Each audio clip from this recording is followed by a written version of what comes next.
Hello. Slow days. On snow days. There you go. Yo. Happy Indigenous Day.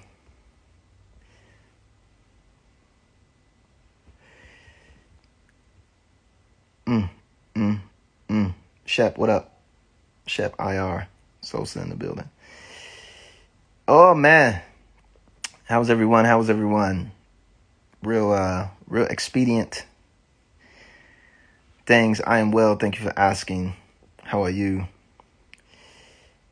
Happy Indigenous Peoples Day, ladies and gentlemen and ladies and peoples and aliens.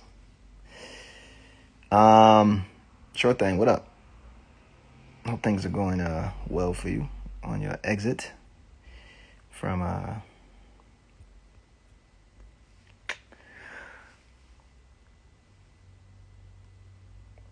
Autodesk. Assalamu alaikum.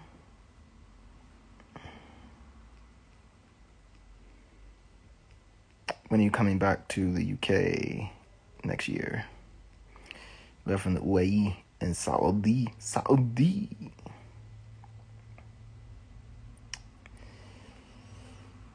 H-Town in the building. Yeah, so for folks that ain't know, I am an artist in residence at MIT, Massachusetts Institute of Technology. Officially, booms, I got the hat. Ooh, it says Tim, but it's MIT. It's MIT. A dream come true, a childhood dream come true to be officially recognized on the grounds of the Massachusetts Institute of Technology. I call this collecting hats because that's what it's about, right? Hats, crowns, collecting crowns is what I called it. And just want to give a little insight into what that means, like having a crown, right? Like, what does it mean to have a crown? To possess a piece of headwear that signifies, your accomplishments and your achievements. So I actually have maybe 3 or 4 hats, crowns that I would think recognize my achievements. One is my 1st and 15th hat. The 1st and 15th, yes. But then that doesn't really count because it's goodwill. It doesn't really count. Goodwill has to come from outside.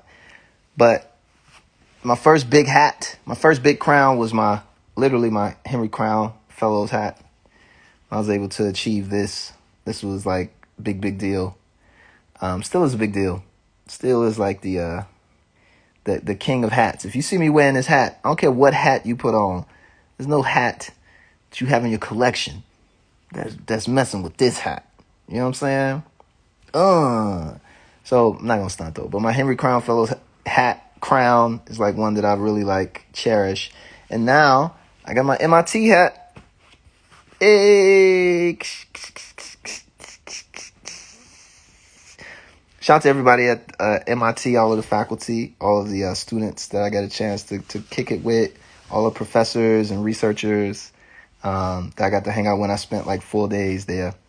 Shout out to Doc IT, Dr. Nick Mumford for helping put it all together and host it. Shout out to the Center for Art, Science, and Technology for hosting me, allowing me to come on campus and get my nerd on, live out my childhood dreams of being a fellow at MIT. So it was super cool. It was super fun. Shout to Dana Solomon, who was running around with me, Catherine Higgins, Dr. Fox, Dr. Michelle DeGraff, Dr. Fuller, a lot of doctors, all PhDs, running around shooting the breeze and shooting the shit with. Shout out to Ekene. who's a professor there at the Media Lab. Shout out to all the folks at the Media Lab, the Vocal Lab, the Sound Labs, all the different studios and research centers. I did a lot. I was on campus for a while. I went to go see a lot. So shout out to everybody who was there and vibe with me and showed me around. So hopefully more to come from me and MIT. You ain't seen the last of me. So yeah, it was a great experience. So I wanted to just kind of like, again, we rarely get these opportunities, at least folks from my community, even though there was a ton of luminaries and folks from all different races and colors and creeds and classes in the halls of MIT who had definitely earned their spot. Definitely some of the smartest people I've ever met, if not the smartest people I've ever met, in the student staff and the faculty. But even before I went to MIT, I wanted to make sure that I went in there with the idea that I would be bringing something back to you all, right, to my peoples. Things I've learned from being at the kind of the upper echelon of education, and the people who write the programs that run the world, to keep it very blunt and straightforward, and the people who ponder the next in addition to the now. And I guess one thing that I learned, and with a promise to come back here, no matter how many people watch this or don't watch this, it's for the Lupe fans, who may not ever get a chance to experience that, or wonder what's on the other side of some of those walls that we kind of don't get access to, or we say we can't get access to, or we believe that we can't get access to. You can get access to it. It's not super duper hard, but at the same time, too, you gotta have a reason and a point and a purpose, and you gotta have the due diligence and the work ethic and the intellect and all of the stuff that comes along with that to penetrate. But I guess everybody's really smart there, really, really smart. It's no joke. It's not an underestimation. The level of intelligence, the brains that are walking around in that place, and you will very quickly get humbled on any level in any conversation that you have there. The amount of just knowledge that people have is immense on all kinds of subjects. There is some folks who don't know, but they'll tell you, like, I don't know. There's definitely different life experiences that you may have had that they haven't had, and it's not consistent throughout the whole student body. I wouldn't say that. I didn't get a chance to see the whole student body, but I got a good taste of it. And there is a certain sense of, a lot of these folks are just right out of high school. They're still very young. But it's balanced out with like a very deep sense of like hard fucking work. Like literally what they're doing and their homework assignments, their research papers and all of the stuff that they're doing and the things that they're talking about and the problems that they're pondering, is very, very impressive. It's very daunting.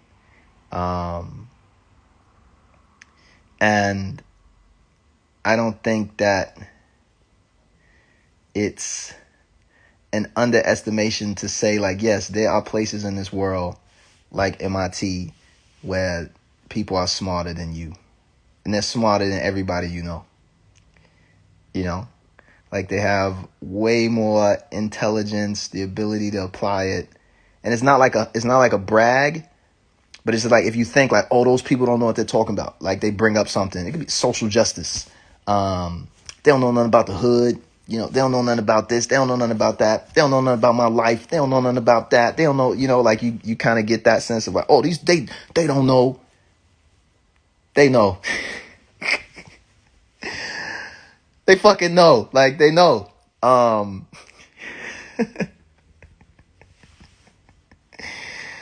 know what I'm saying? Like they know. And it's just interesting to see that, like I'm fortunate enough to be able to be in all the different worlds and meet with all the different kinds of people across this planet, right? From the slums to the jails to the political offices to the higher institutions to the business tables. I've been able to be in a fly on the wall or a seat at the table in all of them.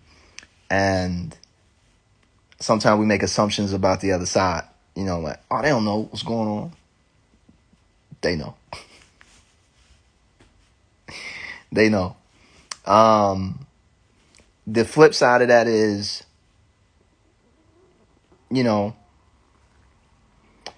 everybody kind of knows what they know. Like you come from a certain environment. We come from a certain environment. It has certain rules and regulations and practices. And we know that. But it may not necessarily be as universal as we think, like it definitely is like a bar and levels to it. And you might be super duper duper duper street smart or super duper duper trailer park smart, be able to navigate certain emotional things and have emotional intelligence.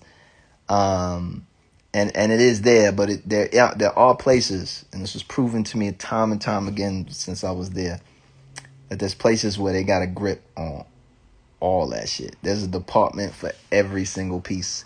And they're learning, if, one department has a specialty in this, but there's another kind of department which is referencing that department to inform their work on this. So it's like a network, right? Of like not just siloed, kind of isolated little areas and departments. Like the work is done individually at a high level, but then it's very much so like aligned and unified as needed to solve or accomplish a problem, right? So you look at like a research team. I got a chance to sit with a couple research teams that were working on aerospace and working on like generative language processing and all this other stuff.